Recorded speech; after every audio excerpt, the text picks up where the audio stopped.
At this moment, I mean, honestly, I don't have any producers that are exclusively, for Graffiti Picasso. But I do appreciate, producers like Majestic Drama and Concept Beats and trying to figure out the other name, Mr. Coolman. I appreciate producers like that because they put their beats on SoundClick, but it doesn't. Their beats don't sound like it would be underground music, kind of sort of. I hope I'm saying this right, so I don't insult anybody or I don't insult myself because I'm in underground music myself. But um, I like those producers because you know they they brought Marvelous Saturday alive, definitely. So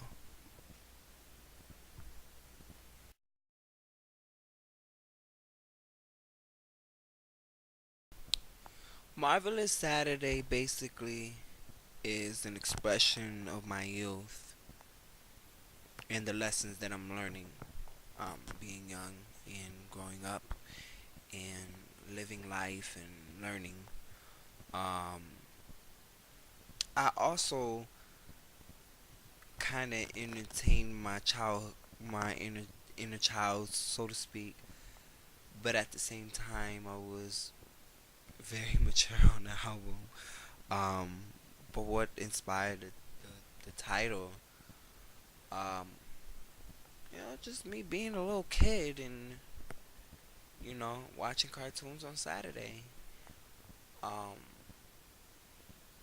and I remember preferably that I used to watch, Marvel and DC cartoons. I used to watch X Men, and I used to watch The Hawk, and I used to watch Spider Man. All them little shows that kids still watch today. I guess.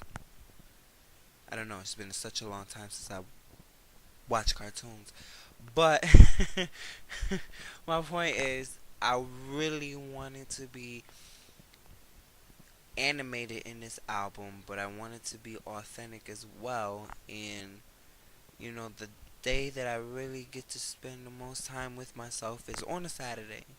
So that Saturday becomes Marvelous, and so that's what inspired the title for Marvelous Saturday.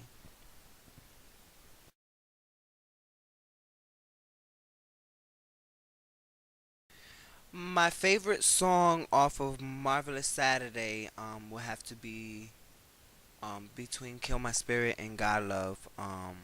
God Love is a song that you know I basically am expressing my relationship with God, and even though it's not perfect, I mentioned in the song that I feel His energy everywhere I go, and so that song is also a response to you know a lot of the stuff that I was going through at the time, and including me being gay bashed back in June. Um, I'll say that God Love was really the response to that situation happening, and the fact that I have to let the world know that He's the only one that He's the only one that holds me together.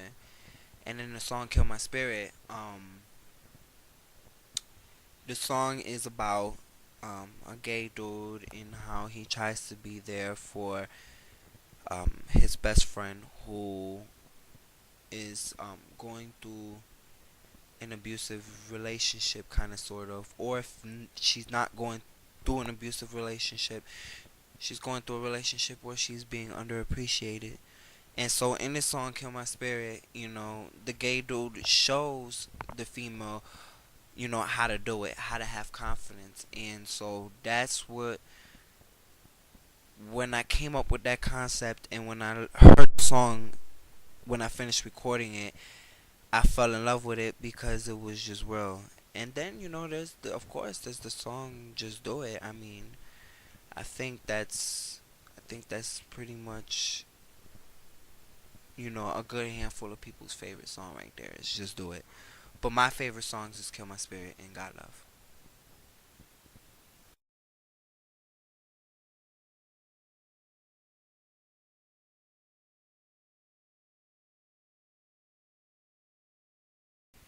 Yes, like a dummy, I did. I did do the music video for Love after I got hit by the car and had to pay for it dearly afterwards because I didn't know that while I was doing the video, I was bleeding under my skin where the bruise is located right now. Um, so yeah, that wasn't very, very, very, very smart of me, and how I handled the situation. Period wasn't very smart. I thought that I thought I was gonna be able to be, I finally thought I was gonna be able to show my daddy or my uncle or everybody I'm a macho man or whatever. But um, that wasn't the case, and I had to go to the hospital, and I was limping, and I'm still limping a little bit now, but I feel a little bit better. I feel much better than I did a few days ago, and I'm just thankful to God for life. I think right now at this point it takes a lot. It takes a lot for um for me to get upset now because I appreciate life um in the fact that God gives me it and that He gives me grace. However, there's certain people that I've had to cut off that yeah, that made me very upset and disappointed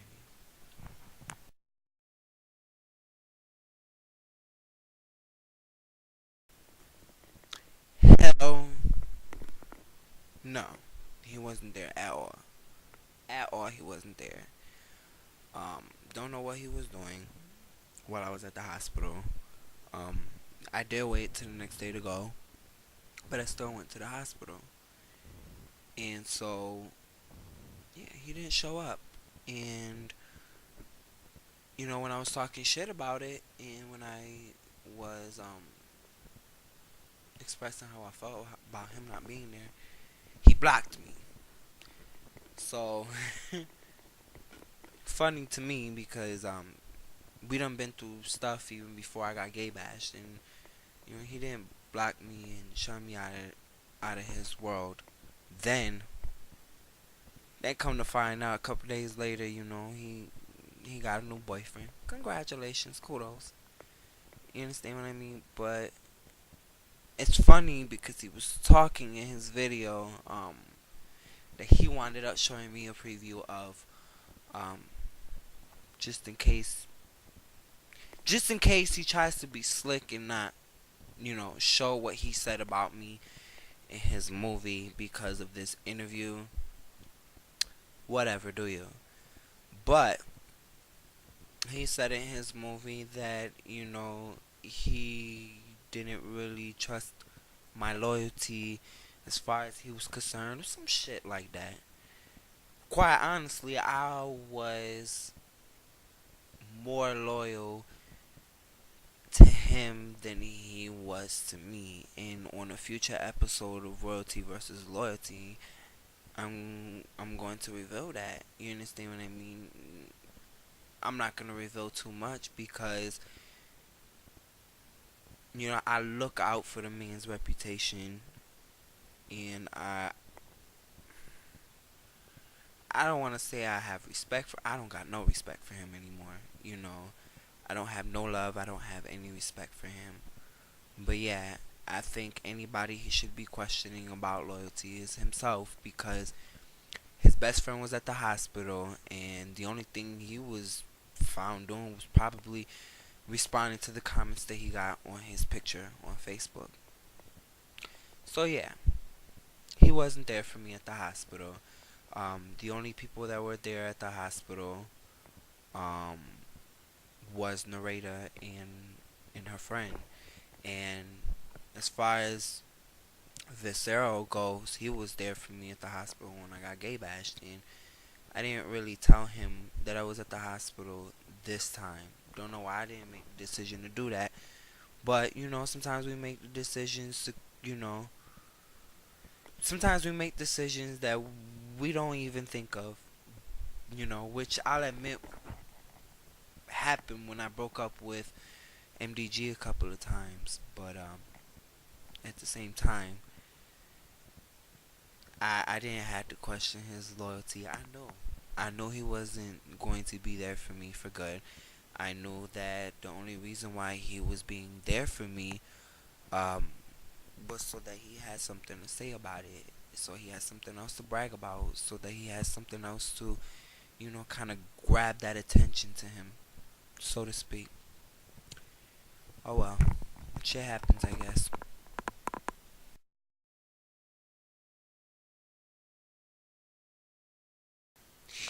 Yes, I am. Actually, he has to be very, very, very, very tall. He has to be dark skinned. His dick size cannot be shorter than 8 inches. No, I'm just joking. Yes, yes and no. Not really. I mean, I would like to be in a relationship. I would like to find another man. But at the same time, I need some more time for myself. I need some more time to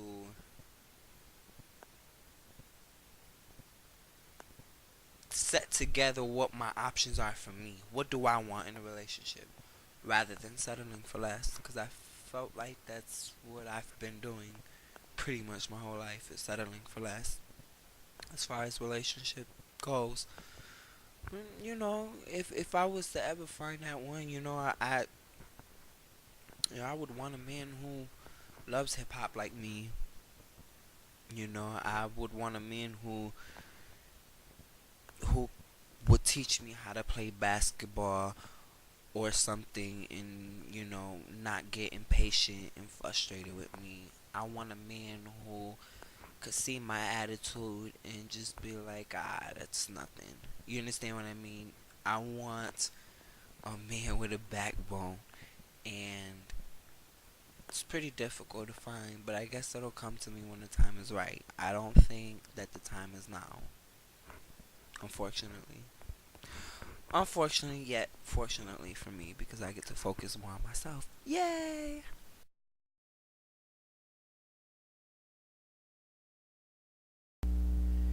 I didn't change my name like 3 million times.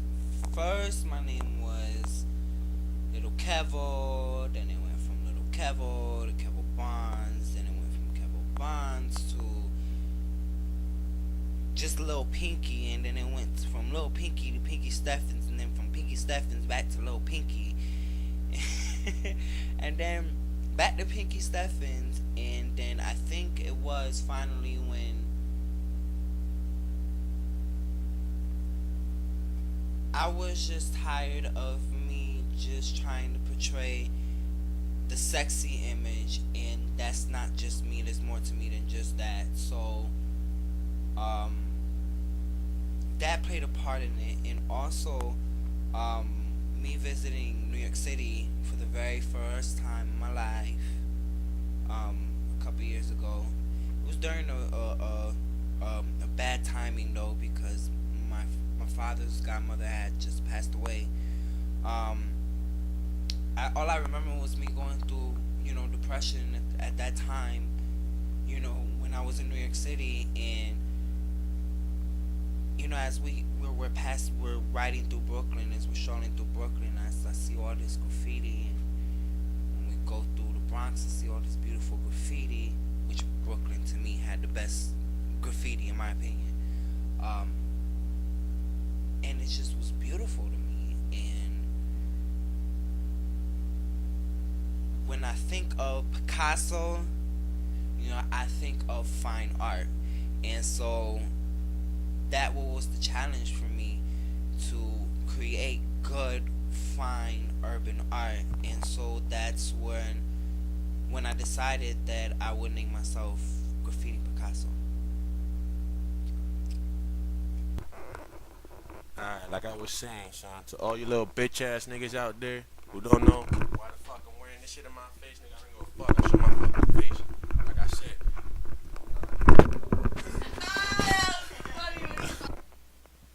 So yeah, son, to all you bitch ass niggas out there who don't know about my nigga Pinky Stefan.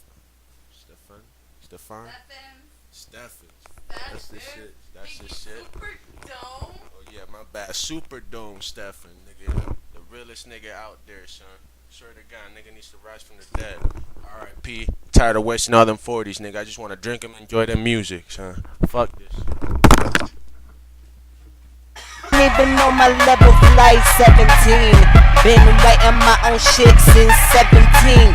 You might have seen me fall like fettuccine, but then I disappeared like I'm Houdini.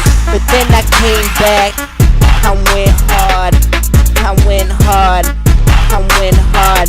I swear I'm the type of bitch to take this too far, and I zoom the shit Bugatti cars.